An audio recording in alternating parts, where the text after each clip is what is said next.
Hey everybody, AJ here. Welcome to the very start of a new project. So I left Ohio, moved from Ohio to North Carolina over a year ago, year and 3 months or so. I left a lot of stuff at my dad's place, including what's going to be one of my projects, and that is a 1927 Model T Touring. I have the body up there in my dad's barn. I also have a Model A frame that I'm going to build to put the body on.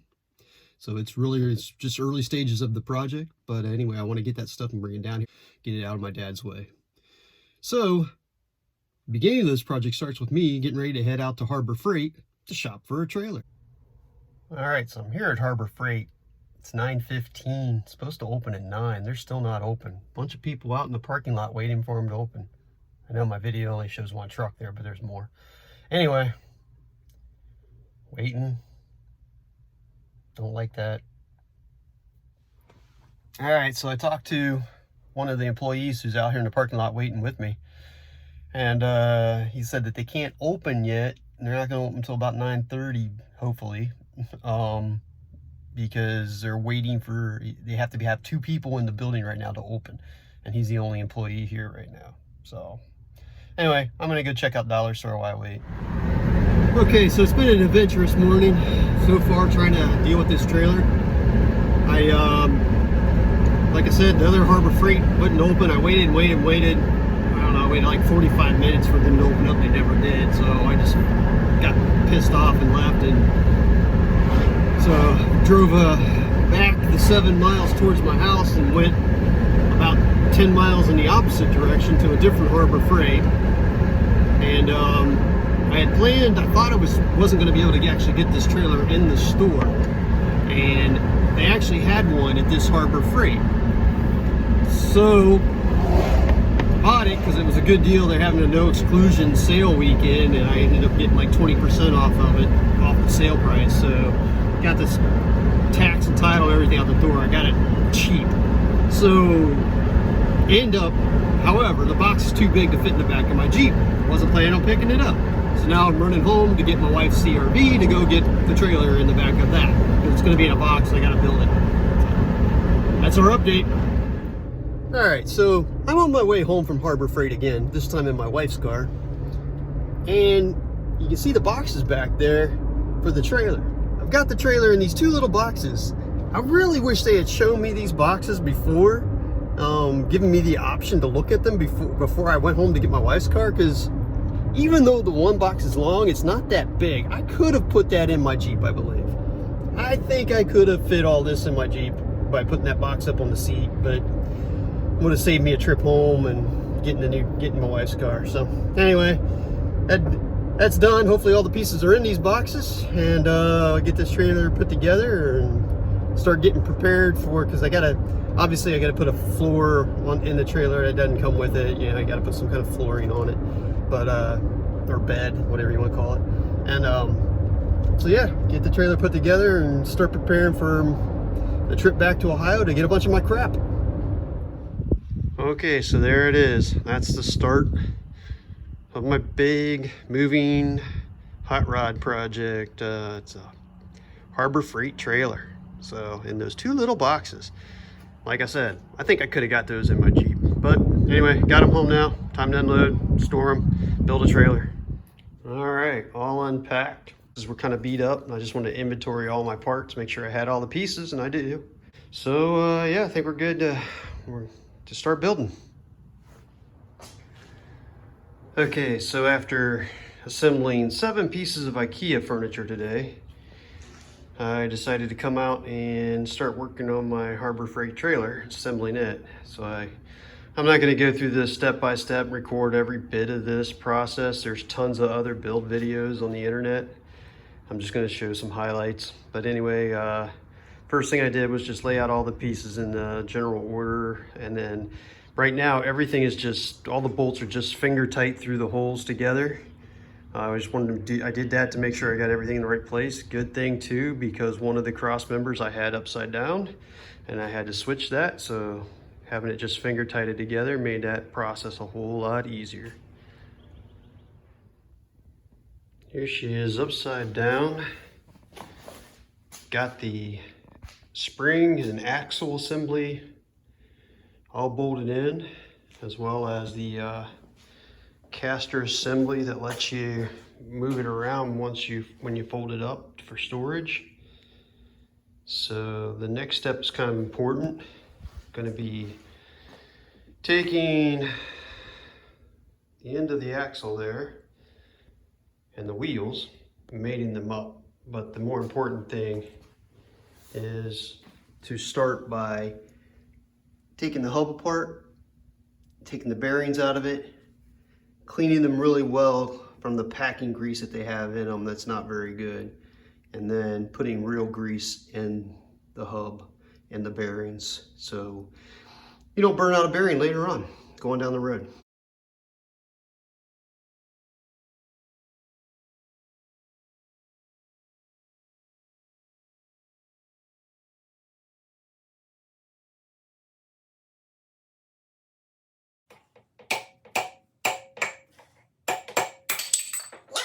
Ooh, there's a lot of grease in there.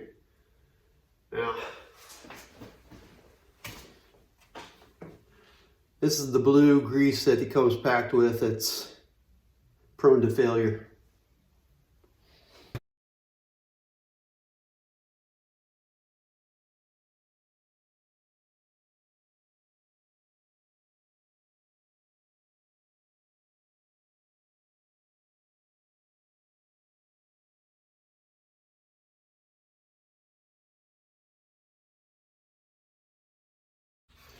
So with the wheel and the spindle, put the washer back on, put the cutter, or sorry, the castle nut back in, not tight, just snug. And what I'm going to do is use the tire and rim and basically use it like a slide hammer to pop that bearing and seal it without hopefully without damaging them.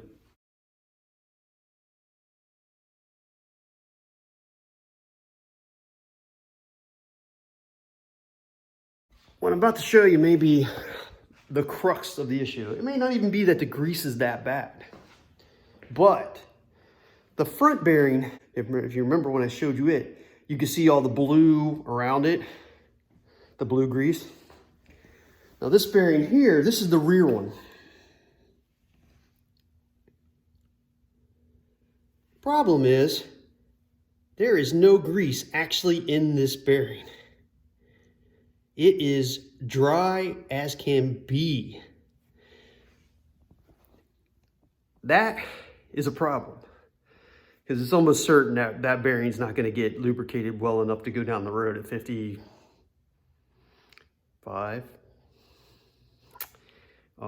Yeah, I don't drive that slow. At the posted limit, let's just say that. Okay, so that's why you take this thing apart before you build the trailer. So what I'm gonna do now, and I'm not gonna show all this, I'm just gonna leave it at that. So what I'm gonna do now is, oh, let's see here, here's the other bearing. See how it's got grease in it? At least it's got more grease in it. So what I'm gonna do now is take and clean these up using brake cleaner.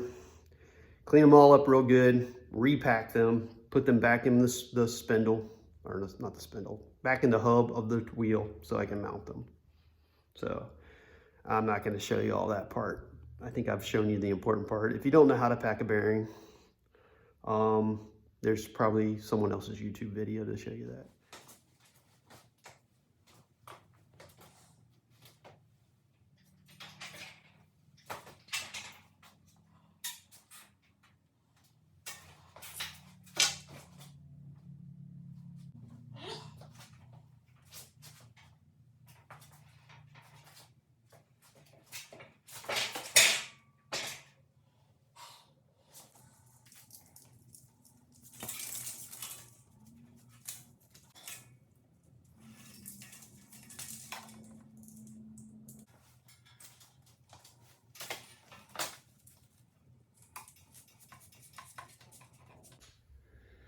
So I've got the plywood cut for the bed of my trailer, and I've got the holes drilled for the front side here.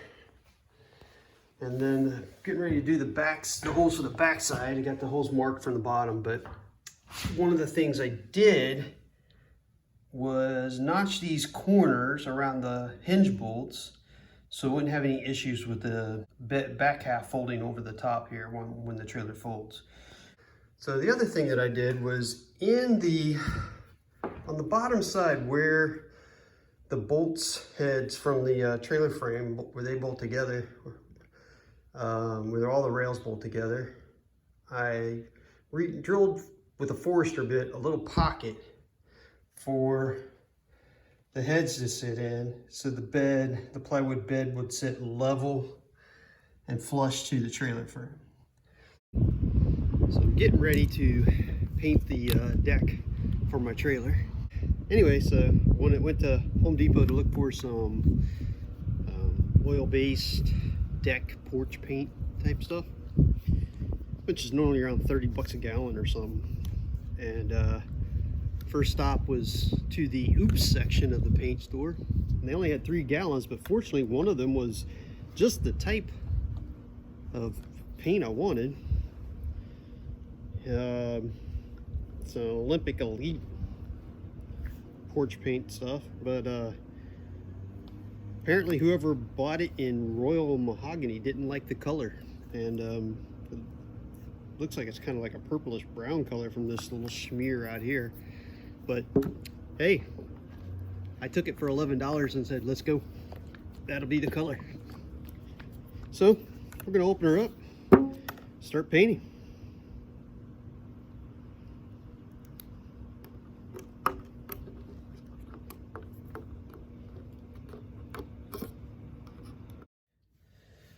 Got my bearing buddy installed. Had a little issue. It was a really tight fit and didn't want to go in. So I took him through the bearing buddies in the freezer for a couple of days to shrink this diameter down, and then brought him out one a warm day and was able to get them installed. So now trying to show the final fill up here. Get the grease gun on it, and one of this piston in here, I want to fill that up to that just starts to move, or a little bit of grease starts to bypass out of it.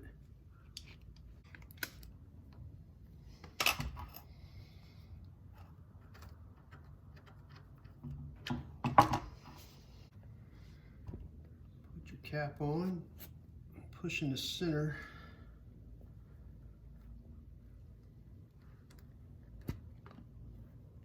Get rid of the air, give it like a suction fit.